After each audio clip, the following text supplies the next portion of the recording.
bato mwindu tozalaka bato na boloko.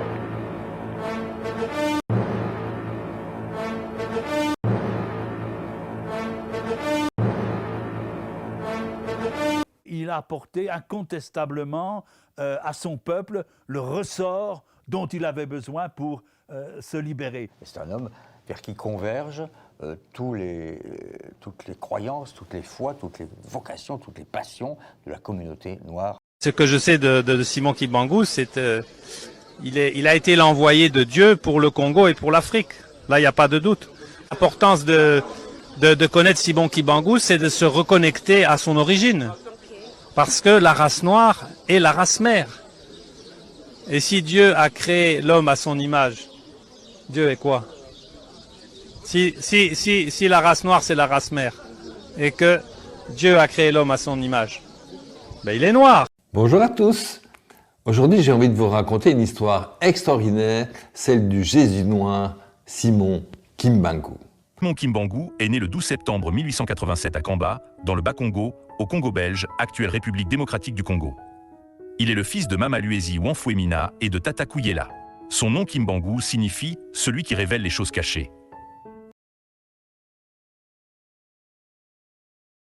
Nkamba.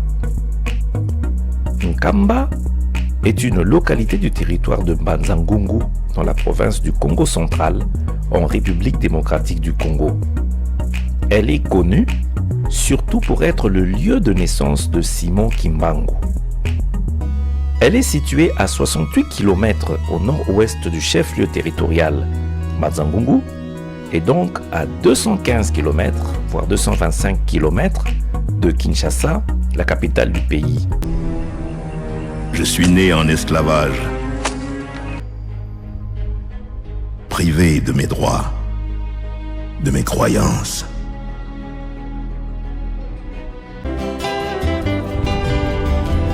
Bakoko na biso bazalaki na allumettité avant l'arrivée de l'homme blanc. Bazalaki na allumettité. Kasi bazali kupelesa moto na ndenge nini? Bango bakotaje kala kasi basali recherche. Bake kwa matabilo kwa pamba babongisi moto epeli. Makambo banso basalelaka biso. Biso mokompate tosala likambo ezali te. Ekatwa de kusala kabiso pasi te. Or que tukoka koloka nzila même pas de baninga basala kaboye. Ebiso kokoka te. To sali ba étude ndenge na ndenge. Mais vraiment kokoka kusala biso pasi. Namora sala ki mokili lomposo lwindo pe na sala kyango. Yango neli botala ngai ya yelaka. Namora sala ki mokili lomposo lwindo pe na sala kyango.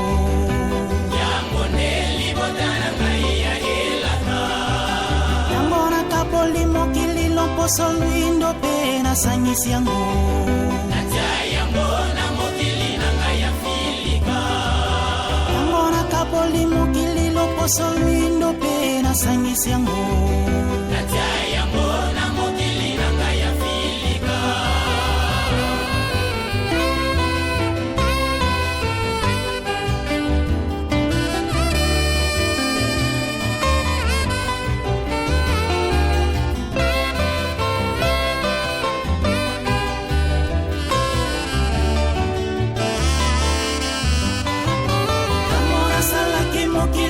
Poso lwindo pe na sala kyango Yango ndeli botala ngai ya yelaka Yango na sala ki mokili lo poso lwindo pe na sala kyango Yango ndeli botala ngai ya yelaka Yango na kapoli mokili lo poso lwindo pe na sangisi yango Natia yango na mokili na ngai ya filika Yango na kapoli mokili poso lwindo pe na sangisi yango Natia yango na mokili na ngai ya filika Africa.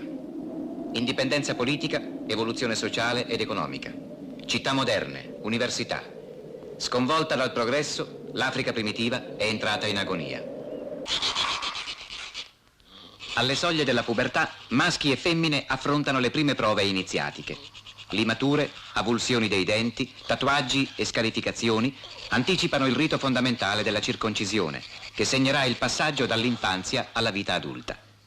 E la vita è dura, bisogna essere in grado di affrontarla, coraggiosamente. Come sempre, a pensarci è il fabbro, che in Africa si identifica col medico, con lo stregone. È lui a sorvegliare l'avulsione degli incisivi alle ragazze impuberi. Pur conservando il suo valore rituale, l'avulsione dei denti è diventata col tempo una pratica puramente estetica. Ma alcuni studiosi le attribuiscono un altro significato. Le infezioni tetaniche, frequentissime nell'Africa primitiva, provocano il blocco delle mascelle. Estirpando alcuni denti si può alimentare il malato.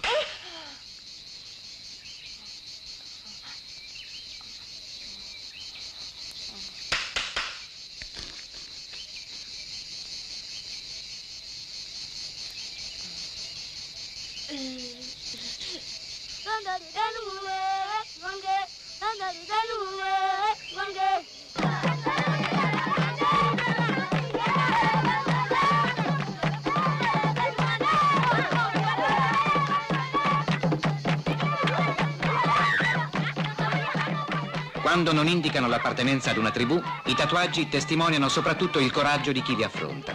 Sono una prova di virilità che va accettata senza un lamento.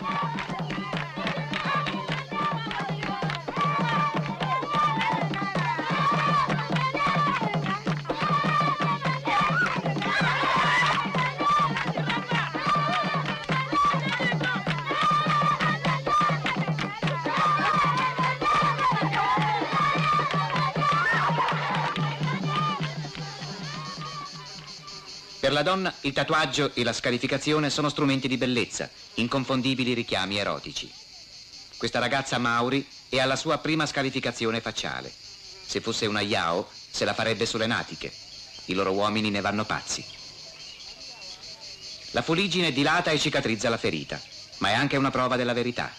Se la ragazza innamorata tradirà la sua emozione di fronte all'uomo, la cicatrice diventerà livida. Rinnovando le scarificazioni si ottiene un rilievo sempre più consistente della pelle e a seconda della posizione che le ferite occupano sul corpo, maggiore è anche l'eccitamento che esse procurano in chi le guarda o le tocca.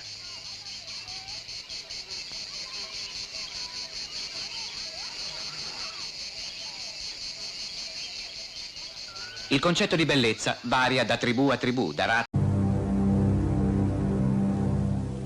Jusqu'à la fin de sa vie, le roi prétendra que le Congo lui appartient, mais plus personne ne l'écoute. En 1908, le Congo devient une colonie belge. Le gouvernement belge verse 50 millions de francs au roi en signe de gratitude.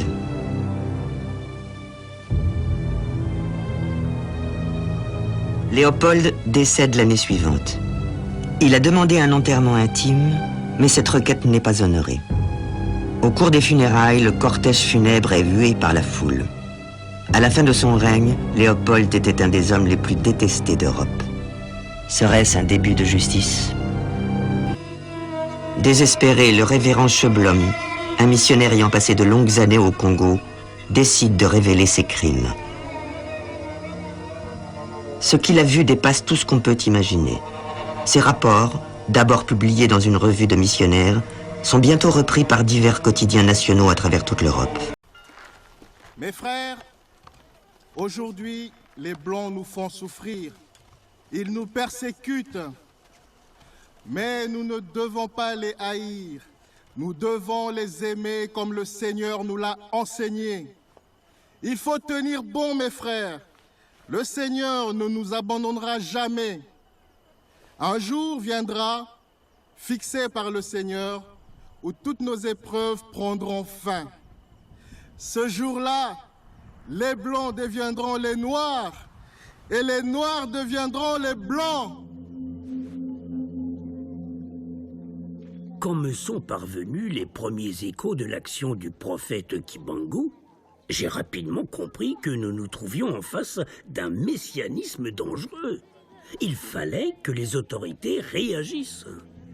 Kimbangu, reconnaissez-vous avoir incité la population à la révolte contre les Blancs? Je n'ai fait que prêcher l'évangile de Jésus-Christ tel que les Blancs me l'ont enseigné. Le gouvernement ne les a pas arrêtés pour autant. Vous avez bien dit que les Blancs deviendraient Noirs et les Noirs deviendraient Blancs. Cela veut dire qu'un jour, nous serons les maîtres chez nous comme les Blancs le sont chez eux. Vous vous prenez pour le prophète, monsieur Kimbangu? Jésus-Christ est le prophète. Je n'ai fait que recevoir la mission de proclamer la nouvelle du salut éternel. Pourquoi les Blancs, qui ont leur Dieu, leur Bible et leurs prophètes, interdisent-ils aux Noirs d'avoir les leurs? Simon Kimbangu est condamné à mort, mais le roi Albert lui accorde la grâce. Il est incarcéré à la prison d'Elisabethville pour le restant de ses jours.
Come on, let's go! Move!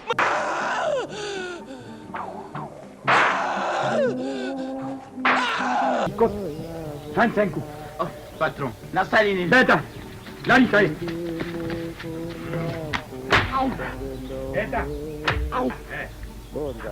Beta nyamarango. Akamore silo.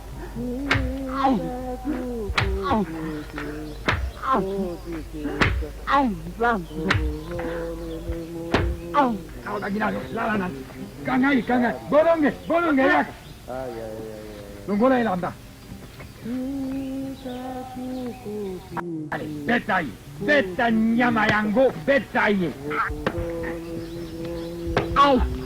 Bétail. Beta. Boye beta. Beta magashi.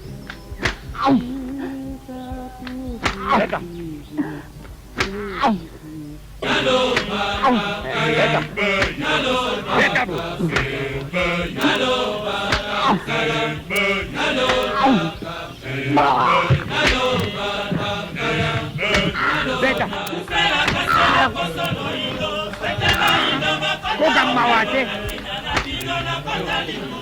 Ata kukie kusale loko. Ngana jari mokunja.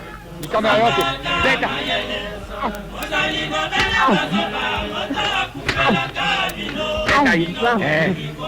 Akoka. Beta bobe.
Reprenez le travail. Ceux qui n'auront pas pointé seront virés. On est des hommes, pas des esclaves. 1 franc 50 de plus, c'est pas assez. Ça donne pas de quoi manger. Où est le bec à ces communistes? Reprenez le travail, sinon les sanctions vont tomber. C'est fini le travail forcé. Tu dois écouter le syndicat. Tirailleurs, nous sommes des frères. Nous sommes ensemble. Nous sommes unis.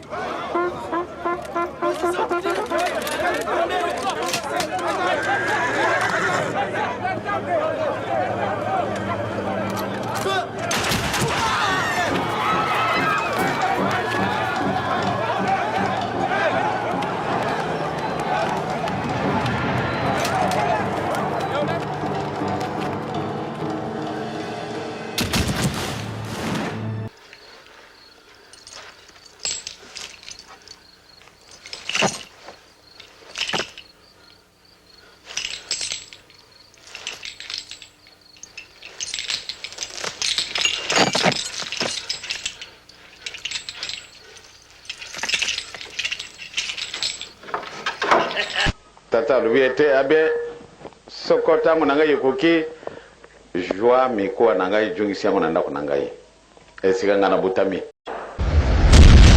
Tata luete abe sokota munanga yokoki joa miko nanga ijungisia munanda kunanga yi esika ngana butami. To sala kindenge ya sengaki soko to sala kindenge mususu nde passe.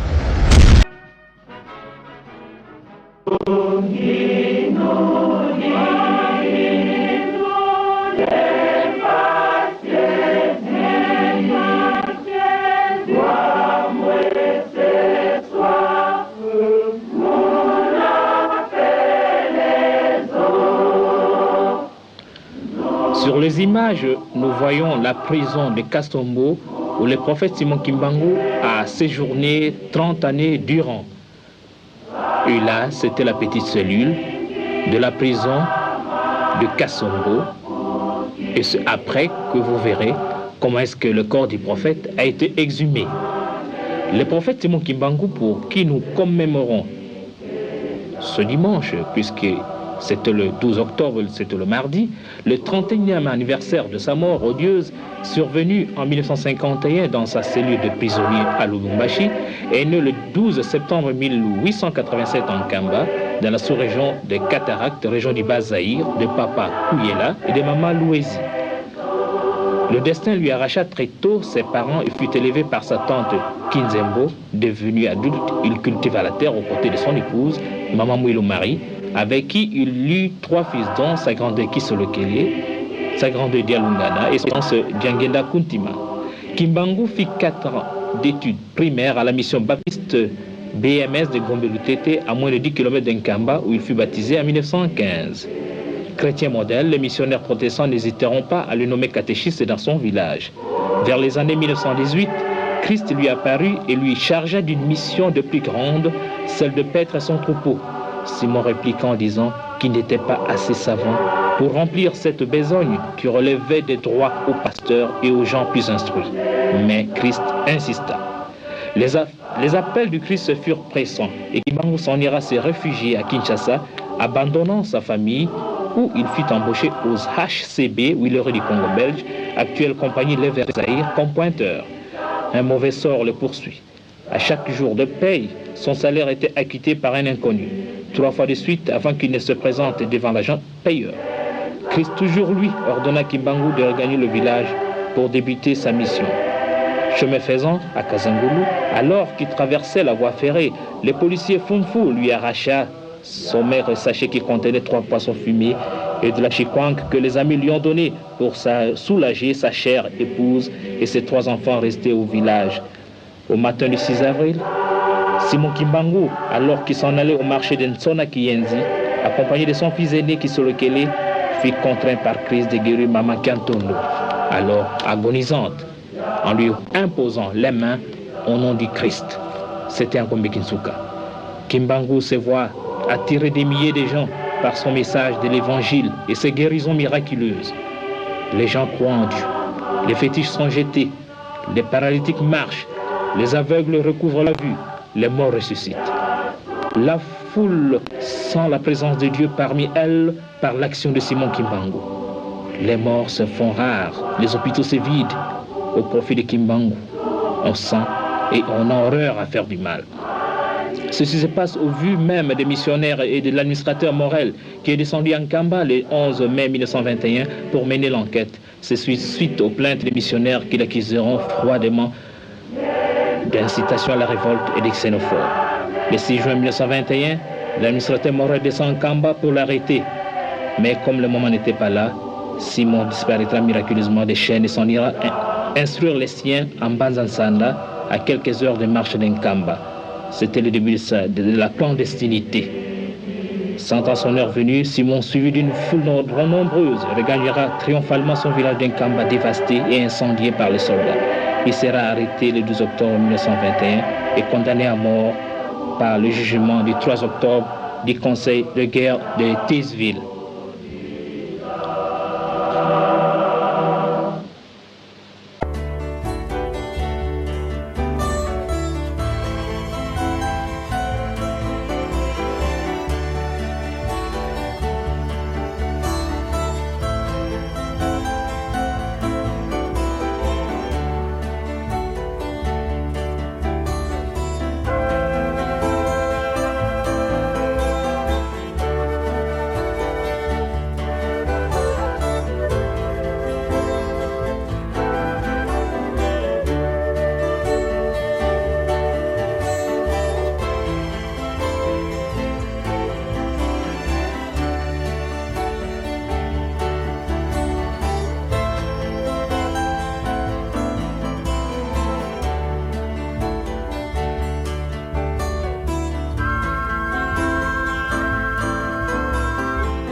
Président,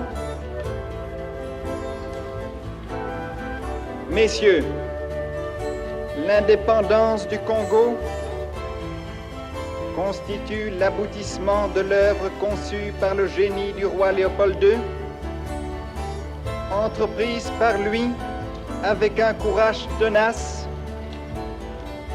et continuée avec persévérance par la Belgique. Pendant 80 ans, la Belgique a envoyé sur votre sol les meilleurs de ses fils. Ils méritent à la fois notre admiration et votre reconnaissance. Sire, Excellence, mes chers compatriotes, tournons-nous maintenant vers l'avenir. L'aube de l'indépendance se lève. Nous ne pouvons pas nous empêcher de mesurer la gravité de nos responsabilités et, dans une attitude de profonde humilité, de demander à Dieu qu'il protège notre peuple et qu'il éclaire tous ses dirigeants. Combattants de l'indépendance, aujourd'hui victorieux, je vous demande de faire de ce 30 juillet 1960 une date dont vous enseignerez avec fierté la signification à vos enfants, pour que ceux-ci, à leur tour, fassent connaître à leurs fils et à leurs petits-fils l'histoire glorieuse de notre lutte pour la liberté.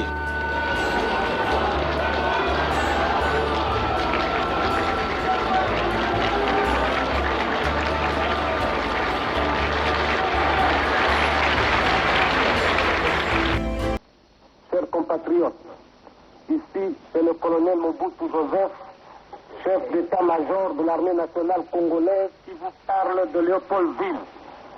L'armée nationale congolaise a décidé de neutraliser le chef de l'État jusqu'à la date du 31 décembre 1960.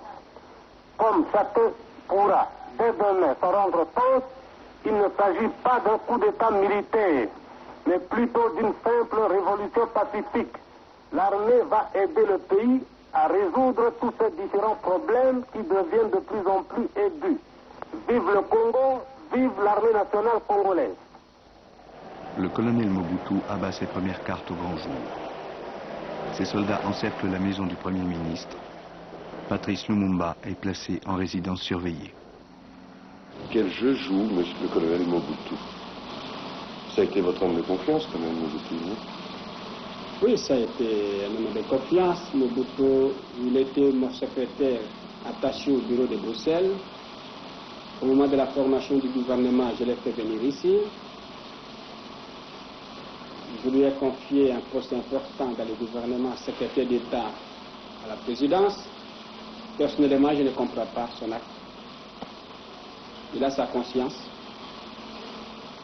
Croyez-vous à une réconciliation prochaine? Moi, je suis franchement pour la réconciliation. Au besoin, l'armée l'imposera. Il dit que je suis un perdant, mais au contraire, toute la campagne faite contre moi est interprétée par le peuple congolais comme une campagne contre le renversement du gouvernement, une campagne contre l'indépendance que nous venons de conquérir. Il y avait un désaccord avec Lumumba. Certains procédés que je n'approuvais pas. Par exemple, il pouvait comme ça, sans me prévenir, aller dans un camp militaire et procéder à des nominations. Un tel caporal devenait lieutenant, tel sergent passait capitaine, commandant, et il signait devant les troupes à mon insu. Et puis ça ne pouvait pas me faciliter la tâche. Et comme je suis de nature qui aime l'ordre, j'ai remis de l'ordre. C'était ma façon de réagir. Pas contre la personne de Lumumba, mais parce que je n'aime pas le désordre. Et Lumumba, à ce moment, a disparu. Oui, c'est cela.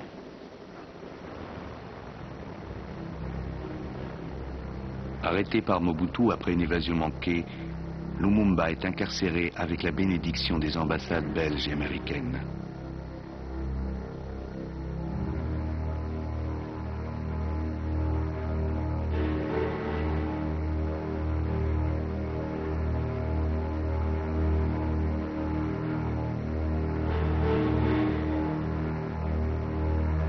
L'ombre a fini par manger sa proie.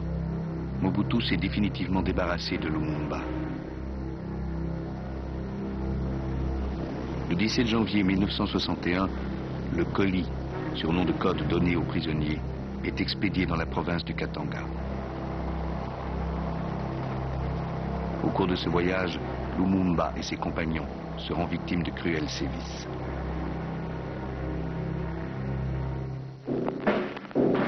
Nous chanterons et danserons. L'authenticité est notre philosophie politique. Nous voulons être nous-mêmes et dans ce que les autres voudraient que nous soyons. La République du Zaïre! Zaïre!